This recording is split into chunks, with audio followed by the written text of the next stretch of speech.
Hello, everyone. This is John Muntz with Dealer's Edge. I want to welcome you to our ongoing series of workshop summaries in which we take one of our full-length online workshops and produce a shortened video summary of the material provided. We typically host 3 to 4 full-length webinars a month that usually run about an hour's time. In case you haven't heard of us, Dealer's Edge is a firm dedicated to informing dealers and dealership management on topics relevant to your bottom line. We are always producing new content via our online workshops and webinars, books, manuals, and summaries. For this summary, we are talking about exceptional service managers with Ed Kovalchek of Net Profit Incorporated. Dealer's Edge members have access to the full 1-hour workshop as well as the executive summary in PDF format, which is what is being read here. Not to mention hundreds of other topics targeted to dealership owners and managers. Rob Keeley, an industry expert himself, wrote the summary, and the narration is done by Darius Jackson. Relevant links will be in the description below.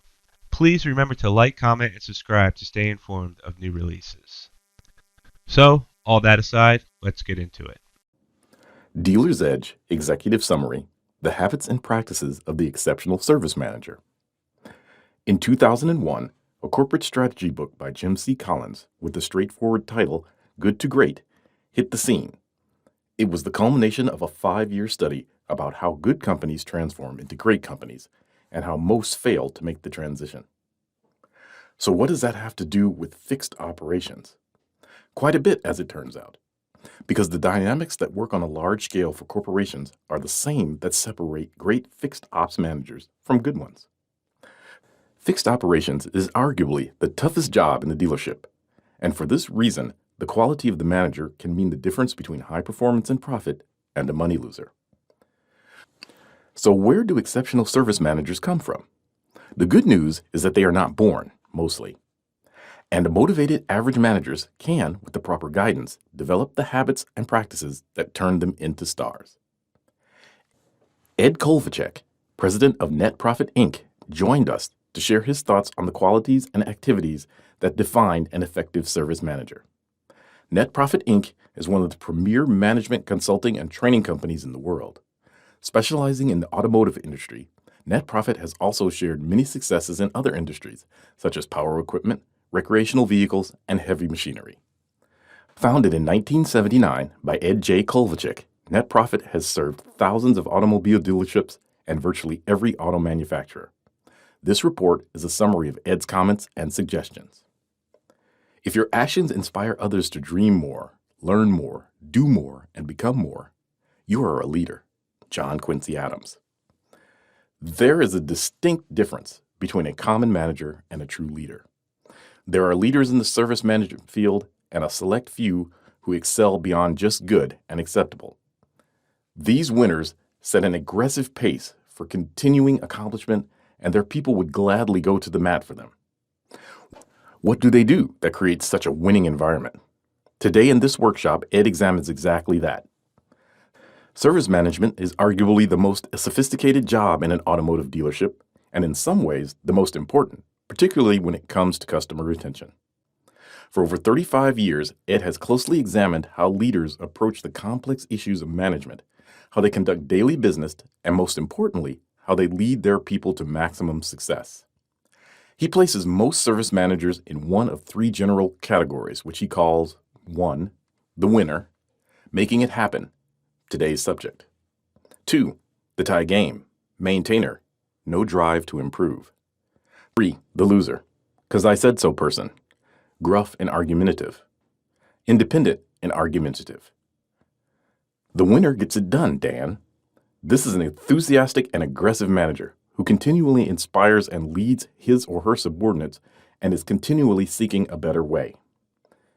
He or she makes everyone around them feel better about themselves, and high performance is a way of life for all, especially for Dan. This individual earns respect rather than demands it. The tie game. Let it go, Larry. This is a get-by manager who might have the capability to be successful but lacks the energy, focus, and desire to obtain success. These managers are sadly rut-bound individuals who waste their potential. They tend to surround themselves with the same type of marginal performers for job security. The sad part is they can be so much more. However properly motivated, they can still become a winner. The loser, Marginal Manny, is a so-called manager who takes no responsibility for bad results of any type, blames everything on everyone, and whose employees do not look forward to coming to work. These managers tend to tell lies to support their failures. They are unhappy folks in general. They are often completely unmanaged, not recognized for what they are not providing, or worse, supervised by the same type of management failure. Hopefully you folks don't work here. So, now that we know the characteristics of each type of manager, what sets the winner apart from the other two? Ed breaks success into 9 important management categories. 1. Employee communication. 2. Internal training and coaching. 3. Managing team members.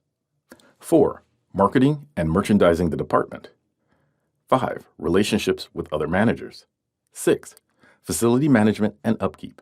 7. Building positive customer relationships. 8.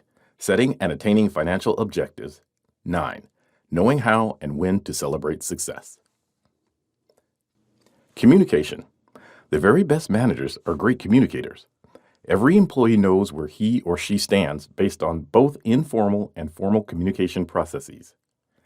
Informal communication. Ed feels that this is one of the best ways to get the most from your employee. These managers take a personal interest in their subordinates and visit with them every day to take their temperature. Their motto is, see and be seen. Formal communication. 1. They consistently establish and conduct managed meetings where preset subjects are reviewed utilizing a pre-planned agenda. Ed recommends more frequent short meetings rather than infrequent long ones. He offered this sample roundtable agenda. The goal of this type of session is to provide a forum for the director to share results regarding process, production, and financial performance, as well as to seek solutions from the group. This type of format begins to build a framework for the support staff to think like problem solvers rather than simply problem identifiers. Ed noted that not all of these items need to be addressed at each meeting and suggests choosing a few for the team to focus on. 2. They conduct 6-month performance reviews using detailed job function and performance objectives. Ed is of the opinion that this is one of the most effective management tools and, sadly, one of the most underutilized. Many managers panic because of the perceived enormity of the task. However, when it's broken down into pieces, such as conducting 1 review a day for 6 months, it becomes manageable and easier to carve time out of a busy day. Internal training and coaching. The very best managers never stop training. They know the critical value of continuous practice, and they design and conduct a consistent program for this purpose. These are 3 types of ongoing training. Learning new information training, for example, an update of the service reception process. This type of training does not have to involve much time. Often it is accomplished in a few minutes before opening. Reinforcing learned information training. For example, reviewing an updated process versus actual performance. These are adjustments made to existing processes after implementation. Ed noted that progress is marked by 2 steps forward and 1 step back. How that 1 step back is managed is critical to success. Practice training. For example, selecting some portion of the process, rehearsing it, and coaching it to perfection. These professionals recognize that success comes from continuous improvement. Managing team members. Associates do not manage themselves, and in fact, the unhappiest shops are the one with no personnel management and hence no discipline. The environment becomes a lot like a spoiled kid factory, taking innocent youngsters and turning them into incessant whiners and complainers within months of employment. Instead, the best managers do this. They hire winning personalities. Ed recommends focusing on personalities first. He noted that personality tests, profiled in the March 29 Dealer's Edge Workshop SKU DMC5, can be a helpful selection tool. Recruiting. They never stop recruiting, always looking for that special individual who fits the winner category. Typically, they will maintain a group of resumes, and they will stay in contact with potential key players who may later join the team. They will put a sandwich board on the main highway stating that service is hiring. Inquire inside. Occasionally, they will email the customer database, offering a referral fee, for help in finding qualified staffers. Because they are prepared with prospective candidates, the very best managers are not intimidated by an employee who makes demands or threatens to quit. They keep in touch with good employees who have left the company. Research shows that approximately 50% of employees who leave a company discover that they've made a mistake and wish to return. They define the exact job function and performance expectation for each position. The better the job description, the better the chances are that the employee will be successful.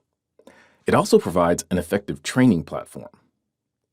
They employ a very specific job performance measuring system. Everyone wants feedback and deserves to know where they stand. As an example of what can be done, Ed highlighted a job description segment that also doubles as a performance review. In this case, the manager has the employee rate himself or herself about how well they thought they were doing, which then provides the foundation for an effective employee performance and training needs review. Marketing and merchandising. More money is wasted on marketing than any other sales and service expenditure. So, winner managers control all marketing rather than depend on highly commissioned outsiders. They have identified responder zip codes and only contact those who actually need to be reminded and attracted to return. They don't waste money on patrons who are already loyal or those who live in areas where it is difficult for the customer to use the facility. They measure the response of every type of marketing piece, and as a result, they are aware of their successes and failures. And they only fail once. The number one way they market is building customer relationships that leverage retention and word-of-mouth endorsements. For example, relationship building starts at the time of the sale by educating customers about their maintenance responsibilities and helping them to set their first appointment. This is followed up by a reminder confirmation communication when the appointment draws near. Following the first service, the advisor reviews and sets the next appointment. The cycle continues for every maintenance appointment thereafter. The benefits of relationship marketing are that it does not rely on advertising or promotions just on happy customers. They never attempt to build long-term relationships around codependence on discount coupons and ridiculously low prices. They never want to appear to be begging for business from the bottom feeders. They see it as completely unprofessional and unprofitable. The pros keep a very organized and cleanly marketed reception area.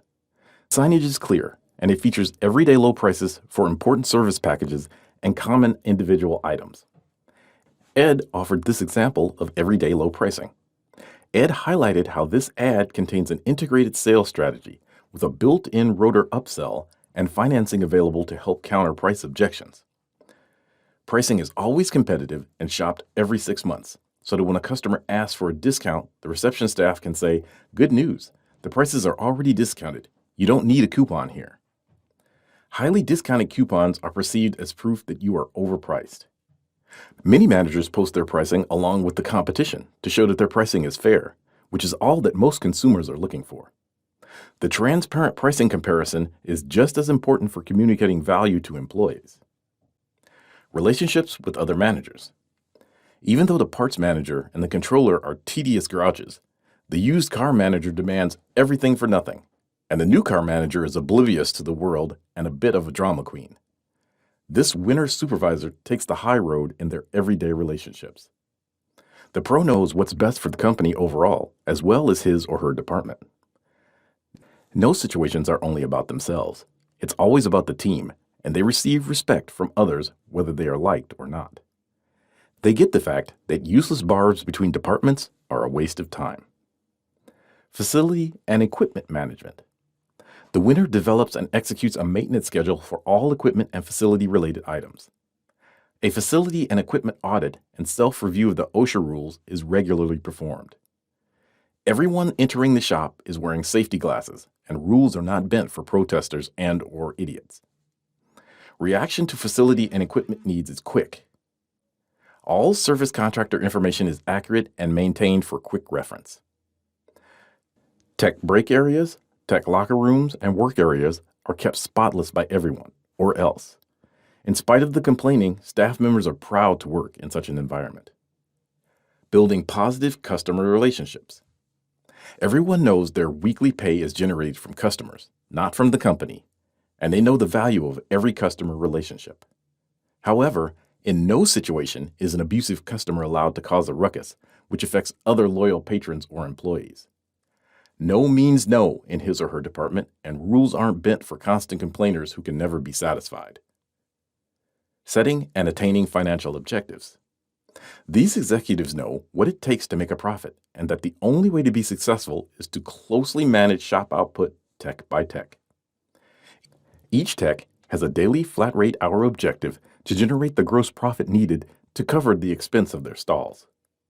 For example, if monthly expenses are $100,000 and the store has 10 stalls, then each one must generate $10,000 in gross profit just to break even. Ed noted that the quick service entry-level technician should not be hourly, because they too often become viewed as free labor. Every technician should have a flat rate goal against which they can measure their success. Even if the low-skilled technicians have a guaranteed wage, they will work towards making their goal. He or she knows how many repair orders are needed each day and how many hours per RO are needed to meet the necessary profit goals. Everyone knows what their objectives are, and updated production scores and key performance indicators are posted for everyone to see. Knowing how and when to celebrate success. This may seem odd, but these tenacious administrators promote celebration aggressively. They spend as much time looking for reasons to compliment and praise their employees as they do coaching, correcting them. They understand the importance of reinforcing positive behaviors. They make multiples of performance objectives and measurements, and when objectives are obtained, they are shared with their team and celebrations entail. The subordinates are extremely loyal to their mentor, and the daily goal is to have fun and to enjoy the daily work experience, no matter the circumstance. Many enjoy cooking lunch for the troops at least once a month. Conclusion. In closing, Ed offered some general rules for being the best leader. Proactive has to take the place of reactive. Auditing standards and measurements make the difference. Rules over reaction. Everyone knows where they stand every day. Listening rather than talking. Learning first provides the input needed to take the right action. Action versus inaction. Inaction sends the message, I don't care. Positive more than negative has to be aggressively practiced day in and day out, with few exceptions. Recognize the contributions of others. It pays off. But Lou Holtz best summed up what makes the exceptional service manager exceptional when he said, ability is what you are capable of doing. Motivation determines what you do. Attitude determines how well you do it. Lastly, Ed offered, available upon request, complementary diagnostic tools that you can use to help in your quest for excellence. The Gauge Operations Audit Tool details the important operational areas that need to be reviewed monthly to help maintain premium performance as well as provide reasons to celebrate. My very best managers use it regularly.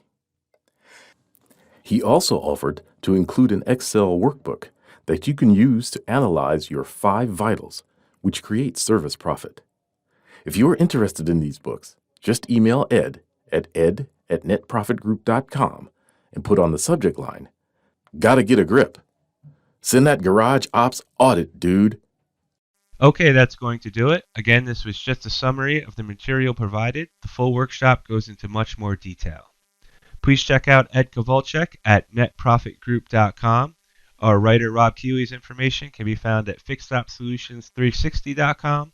And to look into becoming a Dealer's Edge member, it's dealersedge.com/VIP. All those links are down in the description below. And please don't forget to subscribe. We have many more summaries on the way. This is John Muntz with Dealer's Edge, saying goodbye for now.